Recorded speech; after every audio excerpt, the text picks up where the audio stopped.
diciendo que el certificado, de sus características, ¿no? Primero que posee o constituye un título representativo de mercaderías, ¿no? Y decíamos que adicionalmente a esto, de ser un título representativo de mercaderías, lo que ocurre en ese es que se confiere o se consigna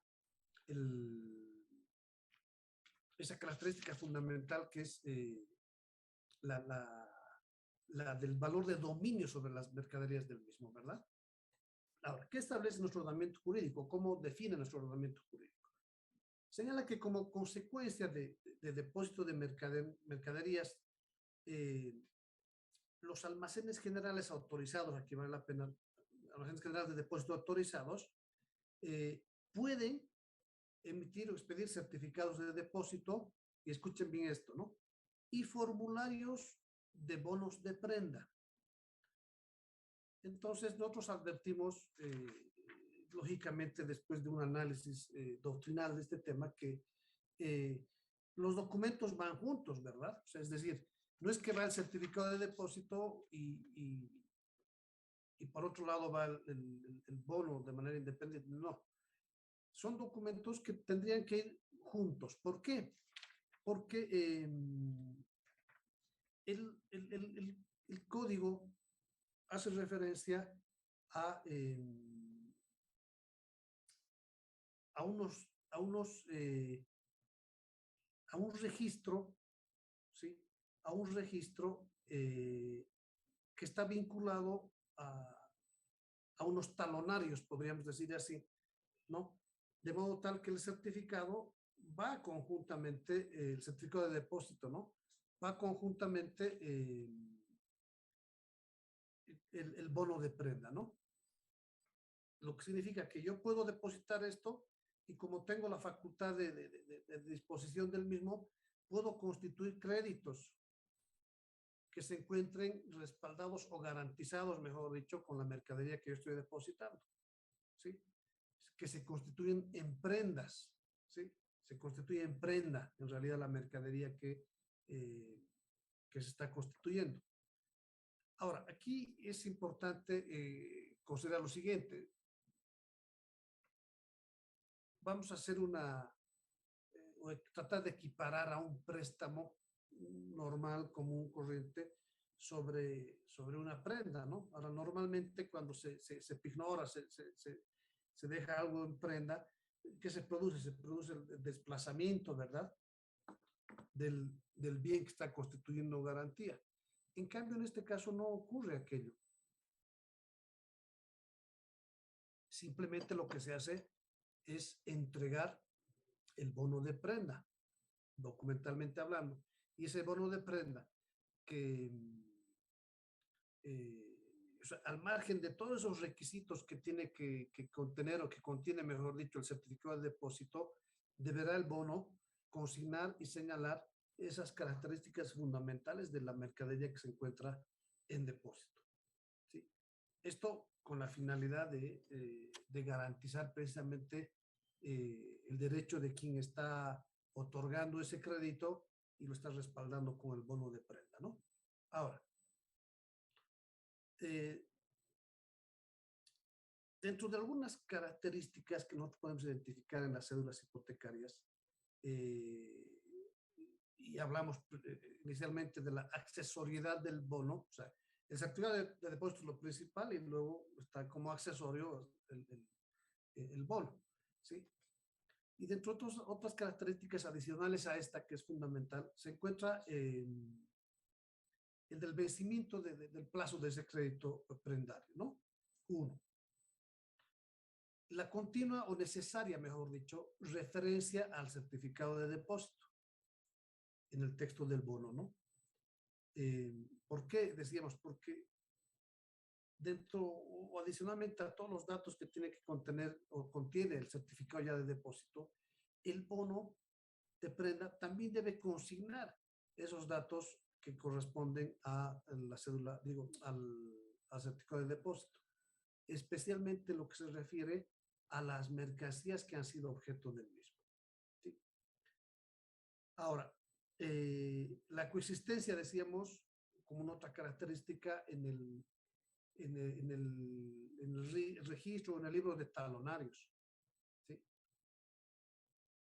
Del que se desprenden tanto el certificado de depósito por un lado y el bono de prenda por otro, ¿no? Lo que nos da ya la noción de que estos dos documentos se encuentran o son emitidos en un solo acto, ¿no? A la vez, por un lado.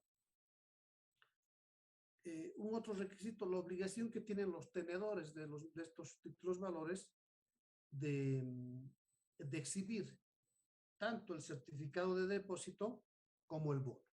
¿Sí? ¿Esto para qué? Para disponer de las mercancías o mercaderías que están amparadas por estos títulos valores.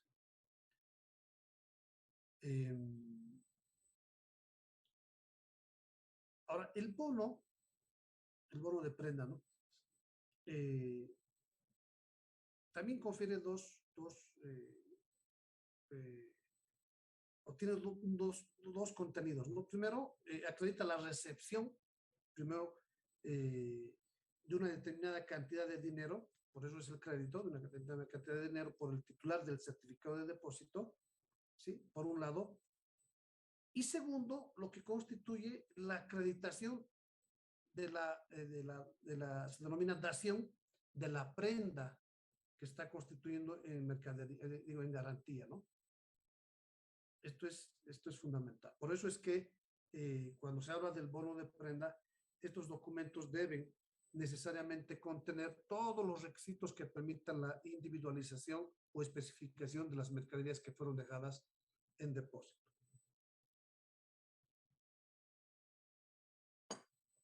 ¿Esto por qué? Porque el titular de un certificado de depósito obtiene un crédito, ¿sí? A partir de otorgar en prenda, vamos a decir así, de otorgar en prenda la mercadería que se encuentra en los almacenes autorizados, en los almacenes de depósito autorizados, ¿sí? Es decir, obtiene un crédito a partir del derecho que tiene sobre esas mercancías.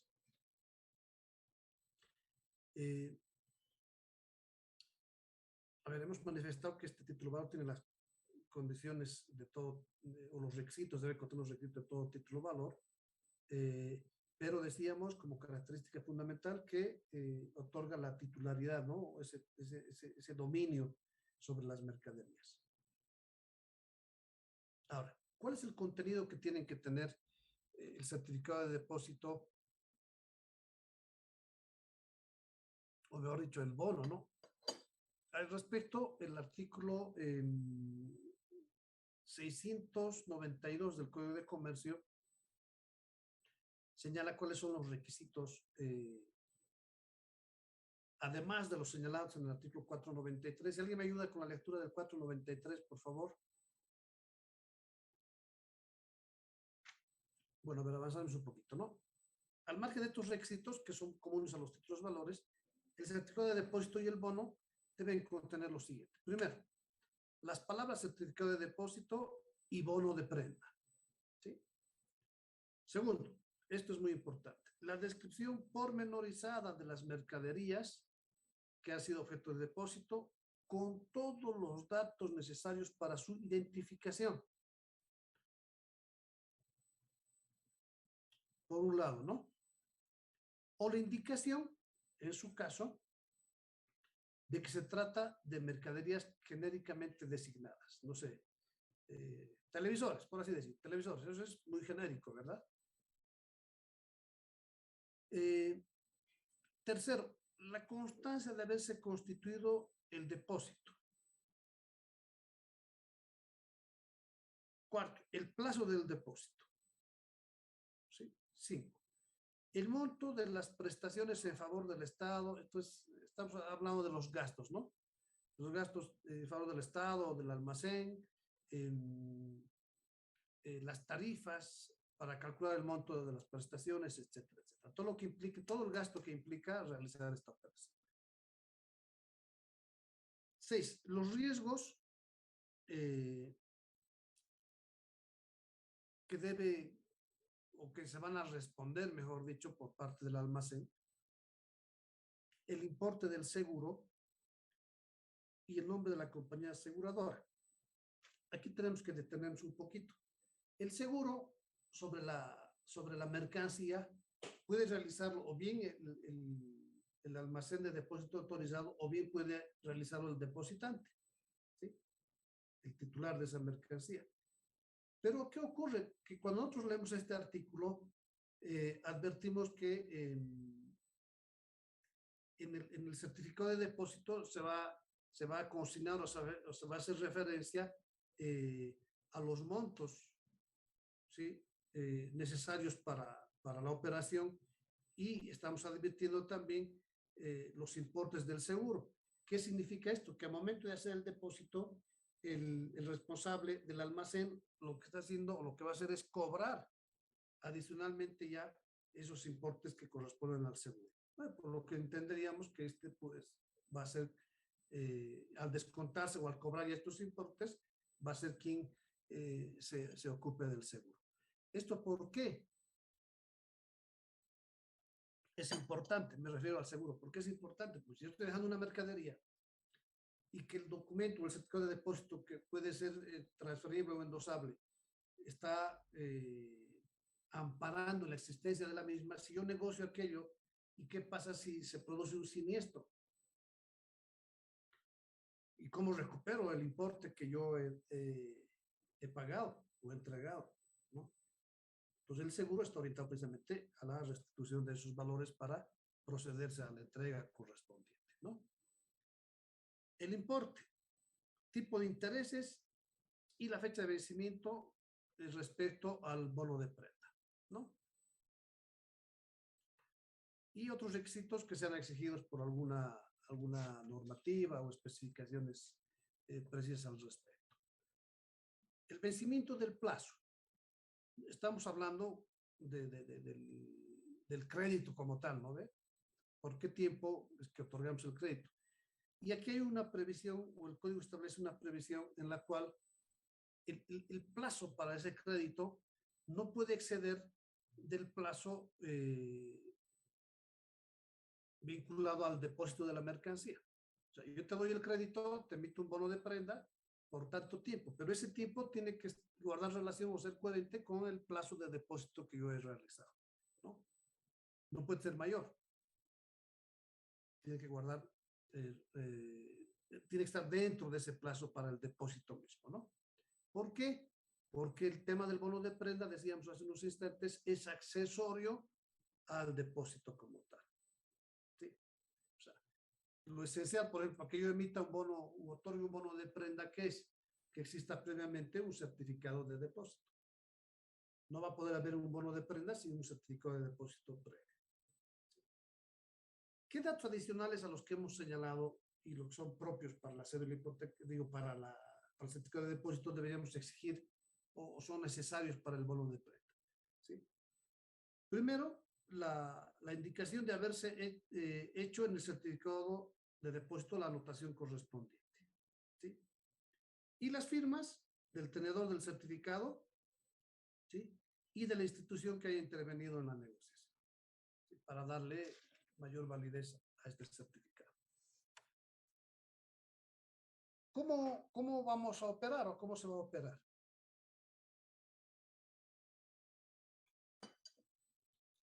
El certificado, y en su caso el formulario del bono de prenda, se van a entregar ¿por quién? Por el almacén a requerimiento del depositante, ¿sí? Corriendo por su cuenta, dice el código, o establece el código, mejor dicho, todos los gastos pertinentes para este efecto. Y aquí viene la parte que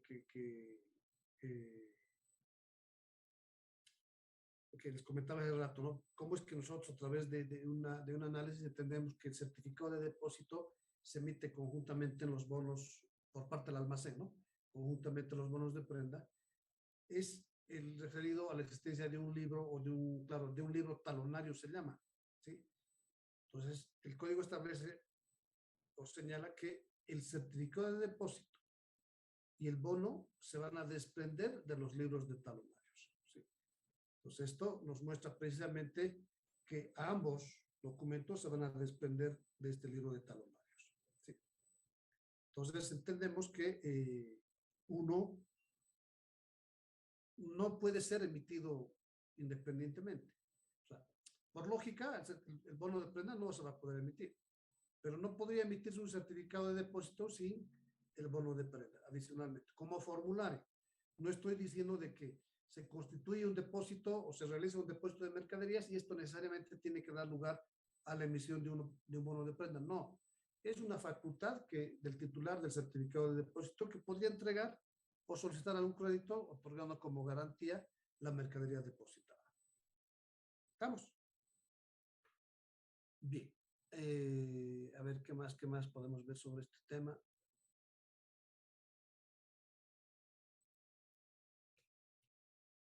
A ver, el artículo 698 hace referencia a la anotación en el bono de los datos relativos al crédito, ¿no? Entonces, cuando se realiza la primera negociación, se tienen que anotar en este bono de prenda todos los datos relativos al crédito, ¿sí? Y además se inscribirá, dice en el certificado, la constancia de la negociación del bono.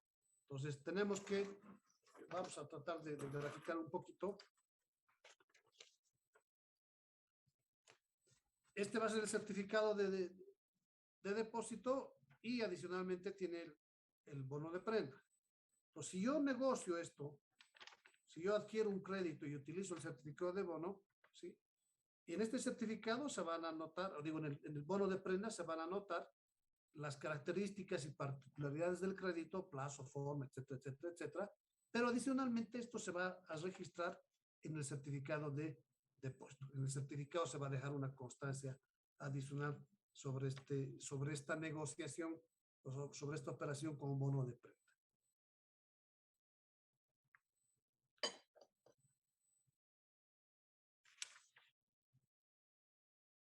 El artículo 700, tal vez de una manera un poco reiterativa, hace referencia a la exhibición, o más bien regula la exhibición de los títulos.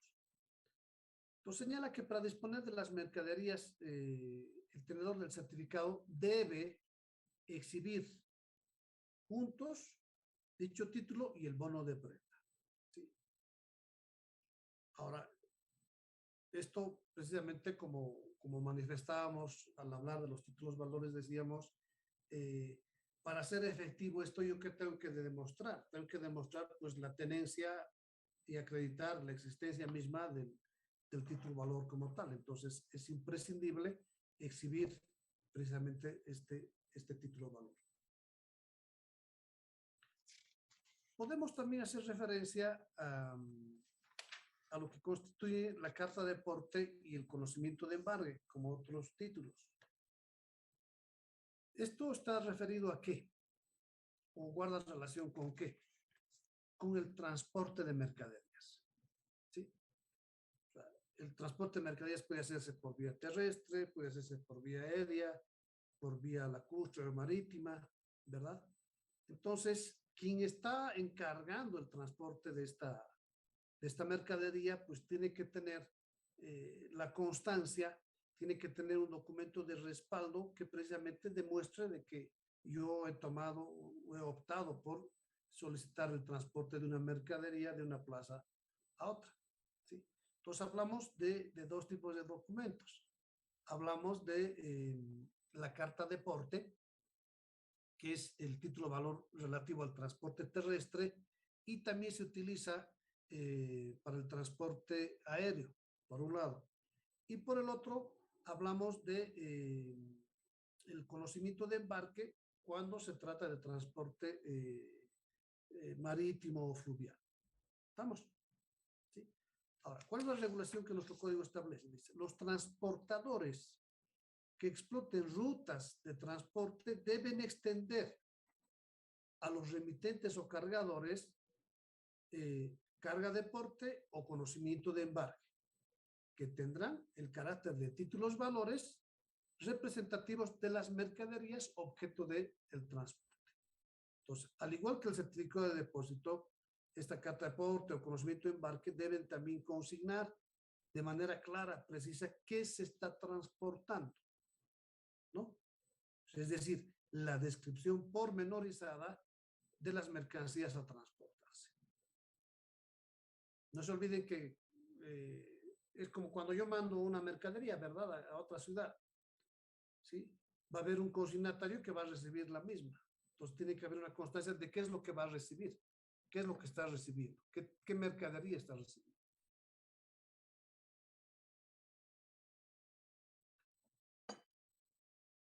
Estos títulos valores son documentos que deben ser expedidos por el transportador, ¿sí?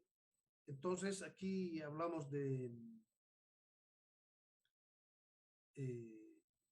de, dos, de dos conceptos, ¿no? A que se está obligando el transportador. Primero, está reconociendo la recepción de la mercadería, ¿sí? Para transporte y se está obligando además a entregar la misma en un lugar determinado, ¿sí? Ahora, la ley señala que son tipos representativos de las mercaderías recibidas, lo que estamos manifestando por un lado, ¿sí? ¿Pero para qué? Para su transporte. Entonces tenemos, ¿no? Un aspecto recepticio, es decir, la recepción, y por otro lado, un aspecto promisorio, ¿sí? Que es la obligación o la promesa de transporte y entrega en otra plaza, en un otro lugar. Ahora, estas cartas de porte o los conocimientos de embarque también deben estar sujetos a la observancia o consignarse ciertos requisitos para darle la validez correspondiente a estos títulos de valores. Por un lado, tenemos lo siguiente. O sea, esto al margen de los requisitos, reitero aquí, de los requisitos propios para los títulos de valores consignados en el artículo 493. Entonces, tenemos en primer lugar el nombre y domicilio del transportador. ¿No? Es que tenemos que identificar quién está transportando. Y a ver, aquí para salirme un poquito del tema, para comprender más o menos,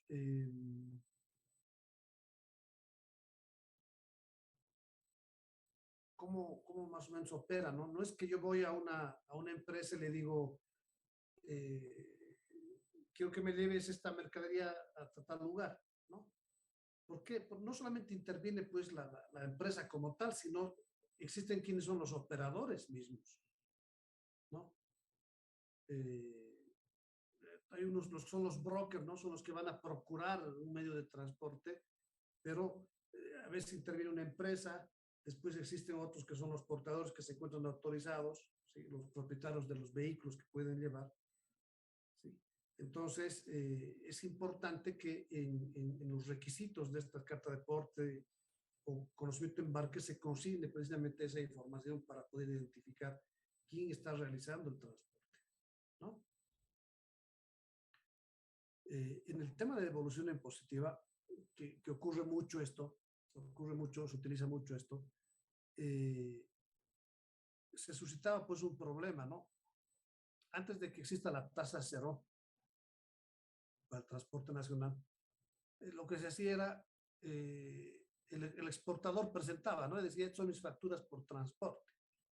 La factura la había emitido X, Y, Z, pero el portador autorizado era Juan Pérez, ¿no? Entonces ahí existía una confusión, decía, bueno, no te voy a reconocer este crédito fiscal porque la factura dice empresa X, Y, Z, pero quien ha realizado el transporte es Juan Pérez, ¿no?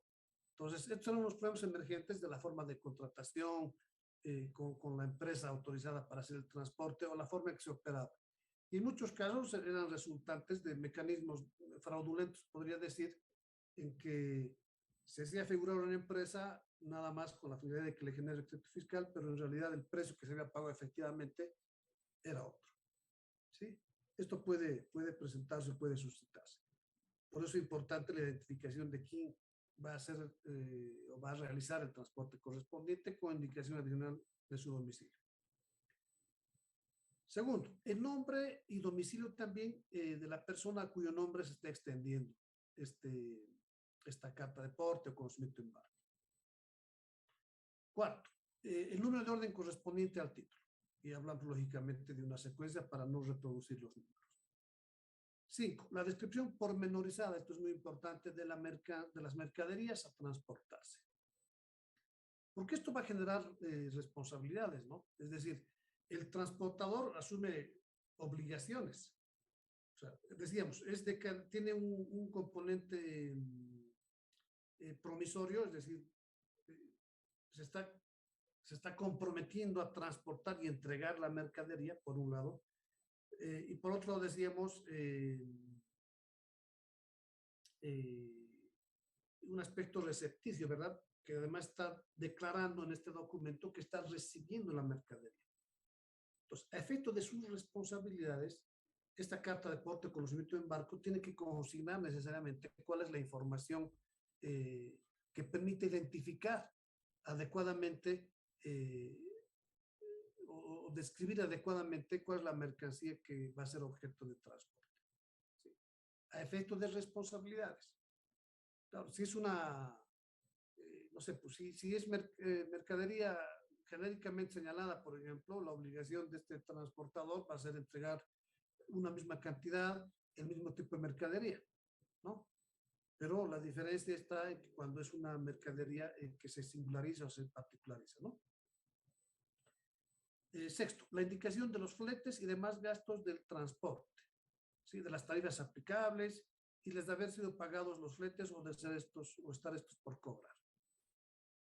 Lo mismo que ocurría con el certificado de depósito, ¿no? La mención de los lugares de salida y de destino. La indicación del medio de transporte. ¿Sí?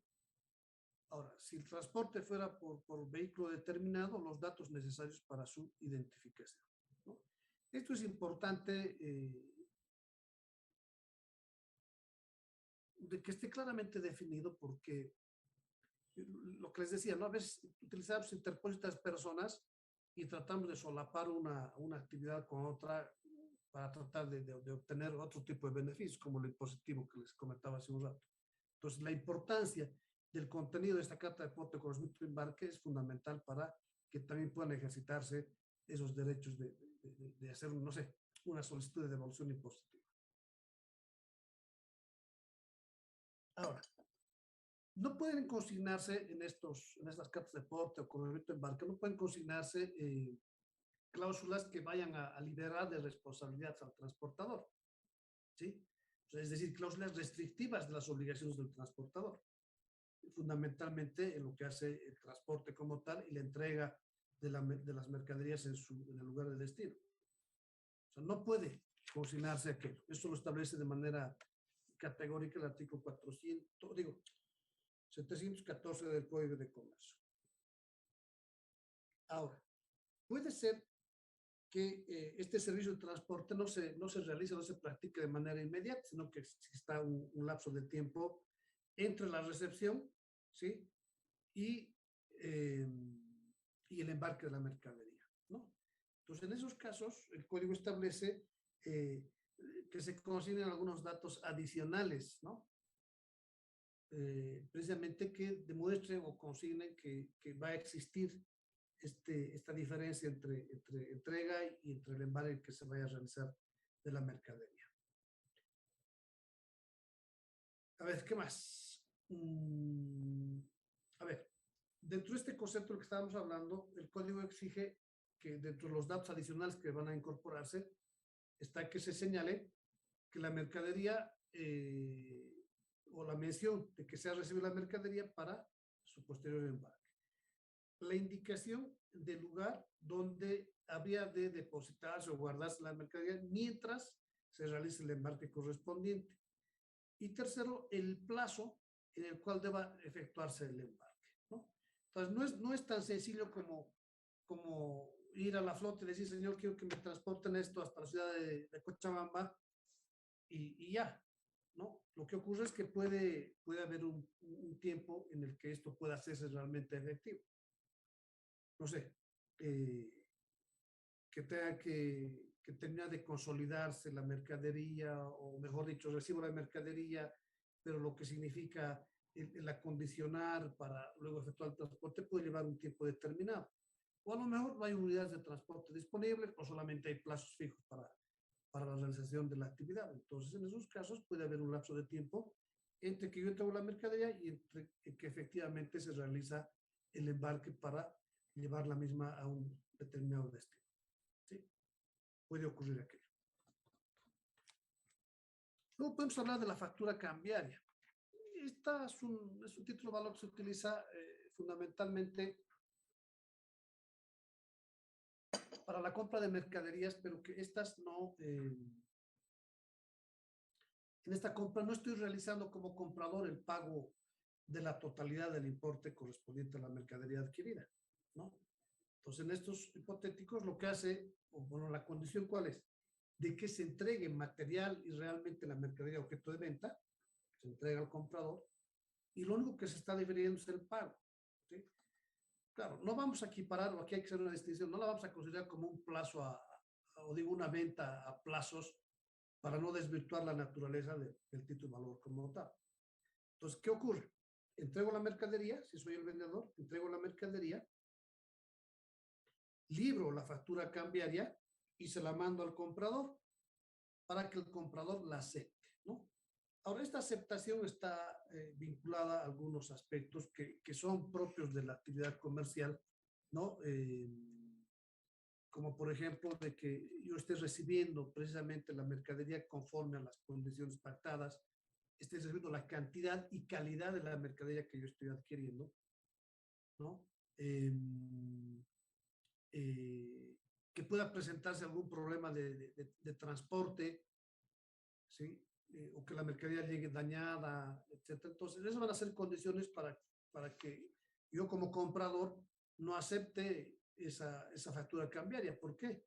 Porque estoy aceptando una obligación cuando en realidad no estoy recibiendo la mercadería en la forma y condiciones que se habían establecido previamente, ¿no? Esas son algunas de las causales por las cuales yo no podría aceptar la factura cambiaria. Pero en realidad, si yo estoy admitiendo, yo estoy aceptando y decir, bueno, quiero que me vendas esta mercadería, pero te voy a pagar de esta manera, pues tendría que aceptarla, ¿verdad? Y de lo contrario, ¿qué es lo que va a ocurrir? Si yo pese a haber recibido la mercadería, mi conformidad y satisfacción, no acepto la factura cambiaria o no la devuelvo aceptada al vendedor, el vendedor va a encontrarse facultado para iniciarme un proceso de cobro en la vía civil ejecutiva. ¿Sí? Así funciona, ¿no? Entonces, nosotros diríamos que el efecto de esta aceptación es que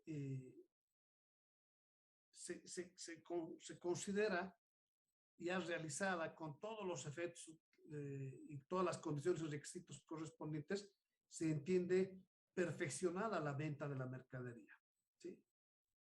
Y a partir de ese momento, el comprador se encuentra obligado al pago del importe de la misma en la forma y en los plazos estipulados entre las partes. ¿Sí? Mire, son mecanismos o figuras que el ordenamiento jurídico precisamente permite. O sea, esto obedece a las necesidades, ¿no? Dentro de lo que constituye la actividad comercial. Necesidad de adoptar determinadas formas de operar o de transar. Ahora, estas facturas cambiarias tienen que reunir ciertos requisitos previstos en el artículo 719 de la ley del Código de Comercio. Primero, la mención específica de que se trata de una factura cambiaria de compra-venta. Segundo, el número de orden del título valor, ¿no? Tercero, el nombre y domicilio del comprador. Cuarto, la denominación y características principales que identifiquen las mercaderías vendidas y la constancia de su entrega real y efectiva, ¿verdad? Y material, quiero decir. Esto es condición indispensable, ¿no? Para que nosotros hablemos de que va a producirse una venta y se va a emitir un título de valor denominado factura cambiaria, lo importante es que la traslación del dominio de la mercadería se haga realmente efectiva, ¿sí? Se haga realmente efectiva. Y aquí ya surge, ¿no? Surge otro tipo de obligaciones de orden impositivo, etcétera, etcétera. Pero aquí lo que se requiere es que se produzca la traslación, la transferencia efectiva del dominio de la mercadería. Por eso el código especifica, dice, la constancia de su entrega, ¿no? Real y material. ¿Esto por qué es trascendente? ¿Por qué es trascendente este aspecto? Porque, eh, ¿qué pasa si no me acepta la factura cambiaria? Como es un título de valor, me está a mí otorgando, o por lo menos como vendedor, yo tengo que tener la garantía o la posibilidad de hacer, de cobrar el importe correspondiente por la venta que he realizado. Pero si yo le mando la factura cambiaria al comprador y este comprador no me la devuelve con su firma, por lo menos que acredite la aceptación, ¿qué hago? ¿Qué hago como vendedor? ¿No? Entonces, el ordenamiento jurídico prevé que esa constancia de entrega o de recepción efectiva por parte del comprador va a servirme para que yo pueda acreditar un rechazo, ¿sí? Un rechazo a la factura cambiaria y me faculta poder iniciar las acciones legales correspondientes para cobrar por el valor de las mercaderías. Es ahí la importancia de este aspecto, ¿no? Porque en la práctica no hay pues un mecanismo que me vaya a garantizar aquello, ¿no? Yo le mando la factura cambiaria al comprador y este no me la devuelve. ¿Y dónde están las constancias? ¿No?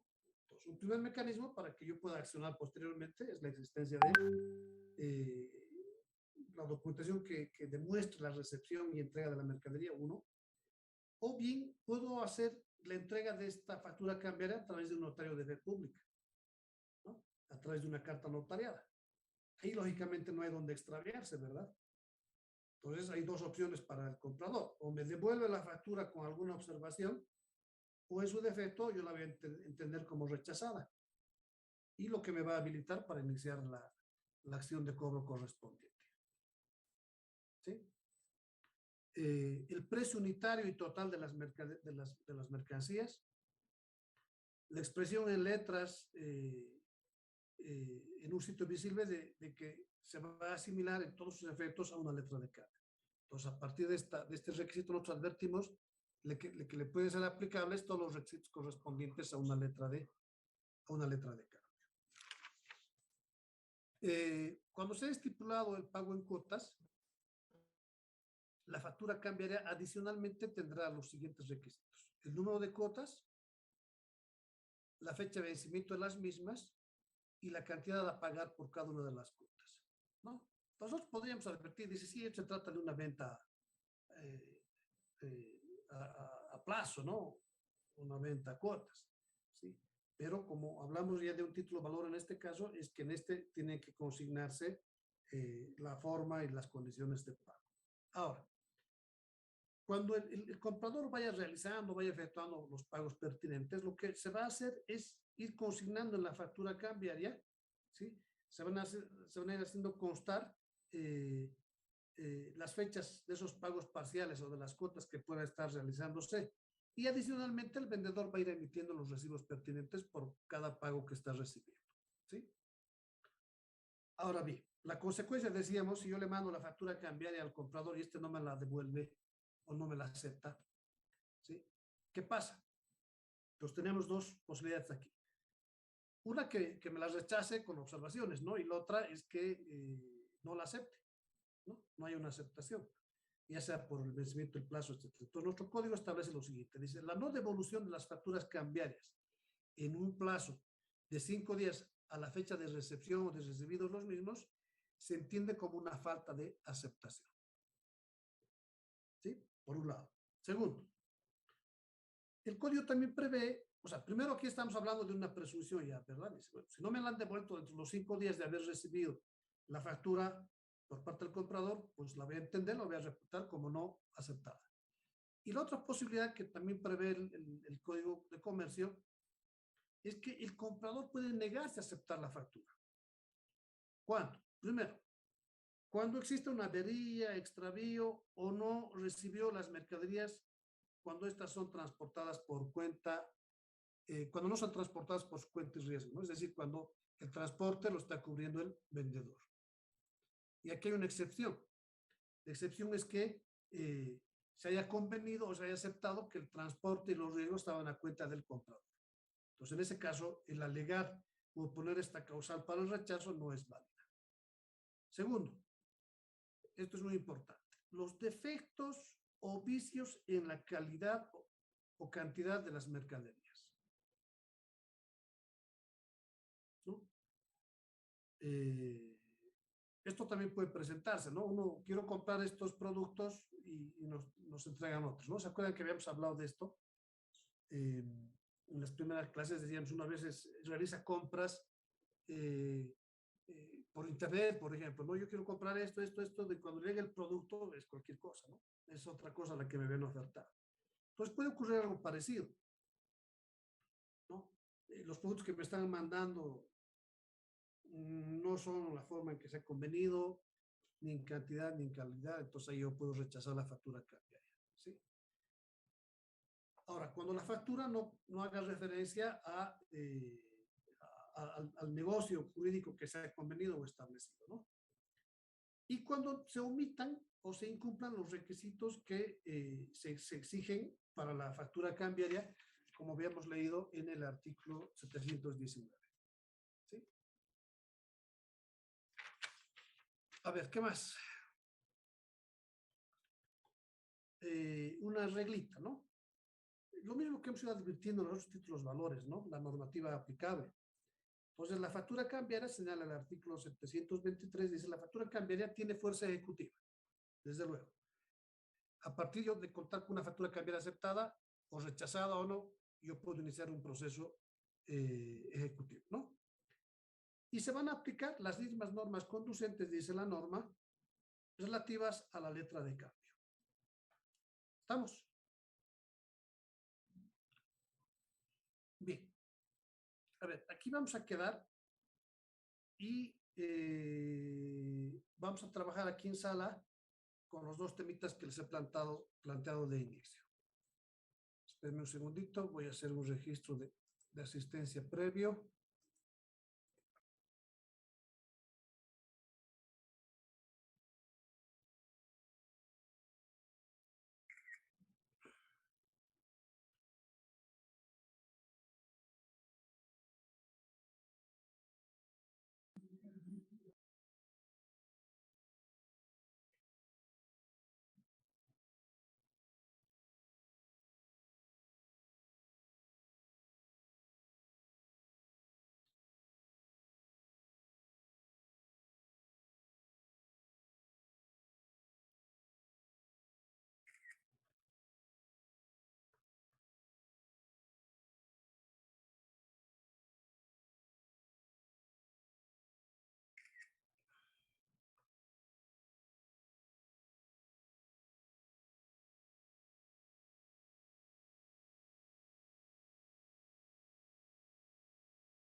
Ya, ahora sí.